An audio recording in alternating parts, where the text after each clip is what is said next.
Hi friends, welcome to Munish channel. ఇప్పుడు నేను చేపల పులుసు విధానం ఎలా చేయాలో చెప్తాను. పిన్ని వాళ్ళ ఇంటికొచ్చాము. బాబాయ్ 2 కేజీలన్నర చేపలు తెచ్చారు లైవ్. ఇప్పుడు మనం బాణీ పెట్టుకున్నాం కాబట్టి ఇప్పుడు మనం ఉల్లిపాయలు పేస్ట్ చేసుకుంటాము. దాంట్లో ధనియాలు, జీలకర్ర, వెల్లుల్లిపాయలు పేస్ట్ చేసుకొని పక్కన పెట్టుకుంటాం. అది నలగాలనుకుంటే కొంచెం ఉల్లిపాయలు పేస్ట్ చేసుకుంటే ఉల్లిపాయ పేస్ట్ అయిపోద్ది. అది ఆయిల్ ప ఎక్కువ వేసుకుంటాం మేమైతే. బెండకాయలు కూడా వేసుకుంటే చాలా టేస్టీగా అనిపిస్తది. లైవ్ ఫిష్ అనమాట ఇది. ఉల్లిపాయ పేస్ట్ అనేది ఫస్ట్ మనం పక్కకు తీసుకున్నాం కాబట్టి అది పక్కకు తీసుకొని బాగా వేగించుకోవాలి పచ్చి వాసన పోయే వరకు. ఆయిల్ మాత్రం మంచిగా వేసుకోండి ఫ్రెండ్స్, ఎందుకంటే నీసు స్మెల్ అవేం రాకుండా బాగుంటుంది. నాన్ వెజ్ కాబట్టి పసుపు వేసుకుంటాము. దీంట్లో కల్లుప్పు వేసుకుంటే మంచిగా టేస్ట్ బాగుంటుంది.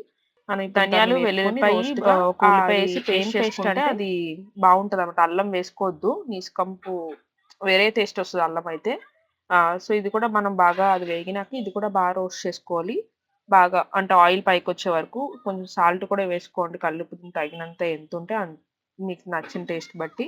మా ఇంట్లో బెండకాయలు కూడా వేస్తారు ఫ్రెండ్స్. మీ ఇంట్లో నచ్చితే వేసుకోండి ఆ ఫ్లేవరు, లేకపోతే తీసేసుకోవచ్చు మీ ఇష్టం. ఇది బాగా వేపుకోవాలనమాట.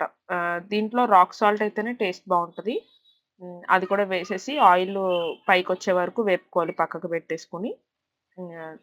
చాలా బాగా చేసుకుంటే ఇది లైవ్ ఫిష్ అనమాట. బొచ్చు అంటారు కదా! అదనమాట. కారం అది రోస్ట్ అయినాక కారం కూడా వేసుకుంటాము. కొంచెం కారం ఎక్కువే పడతది. ఎందుకంటే ఇది నాన్ వెజ్ కాబట్టి ఒక 4, 5 మా ఇంట్లో కారం ఎక్కువ తింటాము. మీ ఇంట్లో కూడా కారం తినేవాళ్ళుంటే అది చూసుకోండి. కారం కూడా మంచిగా యేసుకొని ఇప్పుడు చింతపండు పులుసు అన్నది పక్కన ఉడకబెట్టుకున్నాము. కొంచెం ఎక్కువ కాబట్టి 3 కేజీస్ వరకు ఉంది ఫిష్. ఇప్పుడు ఆ బెండకాయలు కూడా మనం లాస్ట్‌లో యేసుకుంటాం. ఫస్టే వేసుకుంటే బాగా మెత్తగా అయిపోతది. అందుకు ఇప్పుడు చింతపండు పులుసు వేసుకొని మరిగించుకుంటాం అనమాట. చూడండి ఫ్రెండ్స్, ఇప్పుడే ఆయిల్ అన్నది మనకి చాలా పైకి వచ్చి మంచి అరోమా వస్తదనమాట. ఇప్పుడు ఉడుకుతది కాబట్టి. దీంట్లో ఇప్పుడు వేడి వేడిగా నీళ్ళేసుకోండి ఫ్రెండ్స్. ఎందుకంటే చింతపండు పులుసు వేసినాక అంతా పులుసు చింతపండు వేయలేం కదా! చింతపండు పులుసు తగినంత వేసుకొని ఆయిల్ వేడి నీళ్ళేసేసుకొని మరిగించుకోండి. మరిగినాక చేపల పులుసు అన్నది వదలాలనమాట. ఇప్పుడు చేపల పులుసు అన్నీ వదిలేస్తాం మనం నీట్‌గా చూడండి. మా మమ్మీ చాలా బాగా చేస్తది ఫ్రెండ్స్. ఎంత బావుంటదంటే టేస్ట్ చాలా. ఎప్పుడైనా మనం లైవ్ ఫిష్ తెచ్చుకోండి ఫ్రెండ్స్. అప్పుడు మనకెలా ఉంటదంటే లైవ్ ఫిష్ టేస్ట్ బావుంటది లైవ్ అయితే. అదే నార్మల్ అయితే మంచిగా అనిపియదు. ఇప్పుడు అంత అంటే గిన్నె కూడా మనకి వెడల్పుగా ఉండాలి. అలా అని చెప్పి దగ్గరగా ఉంటే మొత్తం దగ్గరగా అయితే పేస్ట్ లిక్ అయిపోతాయి. అయన్నీ ముల్లులు అన్నీ బయటకొచ్చేస్తాయన్నమాట. చూడండి మా మమ్మీ ఏస్తుంది గదా! అక్కడ బెండకాయలన్నీ అంత పొడుగ్గా ఉంటేనే బావుంటది. బెండకాయలు, పచ్చిమిర్చి కూడా వేసుకుంటాం అప్పుడే మనం.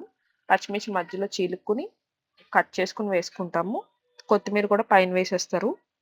కొత్తిమీర కూడా పైన వేసేసుకొని మొత్తం ప్లేట్ పెట్టేసి అది చాలా సేపు మరిగించుకోవాలి. అంటే నీళ్ళు లెక్క లేకుండా చిక్కగా అయ్యేటట్టు చేసుకోవాలనమాట.